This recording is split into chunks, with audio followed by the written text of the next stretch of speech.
ಅಂತ ಪೂರಿ ಮತ್ತು ರೈಸು ದಾಲು ಪಲ್ಯ ಎಲ್ಲ ಕೂಡ ಊಟ ಮಾಡಿಕೊಂಡು ಸೀದಾ ಮತ್ತೆ ಹೋದೆ.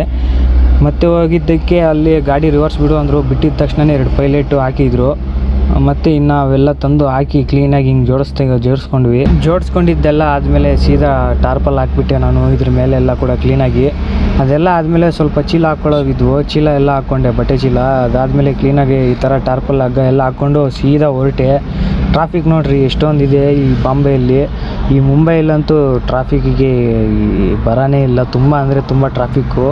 ಅದು ಬೇರೆ ದಾರಿಗಳು ಬೇರೆ ಸರಿ ಇರಲ್ಲ, ಈ ರೀತಿ ಹಿಂದೆ ಹೋಗಬೇಕು. ಅದೆಲ್ಲ ಆದಮೇಲೆ ಈ ಪುನಃ ಎಲ್ಲ ದಾಟಿದ ತಕ್ಷಣವೇ ಈ ಸ್ಟ್ರಾಬೆರಿ ಫ್ರೂಟ್ಸ್ ಎಲ್ಲ ತೊಗೊಂಡು ತಿನ್ಕೊತ ಬಂದೆ. ಮತ್ತು ಊಟಕ್ಕೆ ಸೈಡಿಗೆ ಹಾಕಿದೆ ಚಪಾತಿ ಮತ್ತು ರೈಸ್ ಊಟ ಎಲ್ಲ ತೊಗೊಂಡೆ. ನೋಡಿರಿ ಈ ಥರ ಪಲ್ಯ ಎಲ್ಲ ಕೊಟ್ಟಿದ್ದಾರೆ.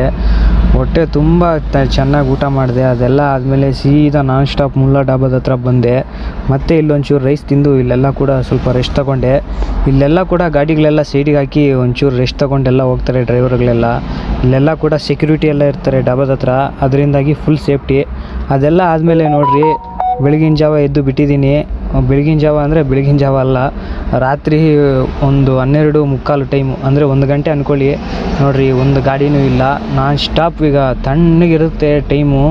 ಈ ಟೈಮಲ್ಲೆಲ್ಲ ಕೂಡ ಟೈರೆಲ್ಲ ಬಿಸಿ ಆಗೋಲ್ಲ, ಅದರಿಂದಾಗಿ ನಾನ್ ಸ್ಟಾಪ್ ಹೊಡ್ಕೊಂಡು ಬರ್ತಾಯಿದ್ದೀನಿ. ಬೆಳಿಗ್ಗೆ ಆಗೋ ಅಷ್ಟೊತ್ತಿಗೆ ನಾವು ಏನಿಲ್ಲ ಅಂದರೂ ಚಿತ್ರದುರ್ಗ ಎಲ್ಲ ದಾಟಿ ಹಿರಿಯೂರೆಲ್ಲ ದಾಟಿ ಶಿರಾ ಹತ್ತತ್ರ ಇರ್ತೀವಿ ನಾವು ಈಗ.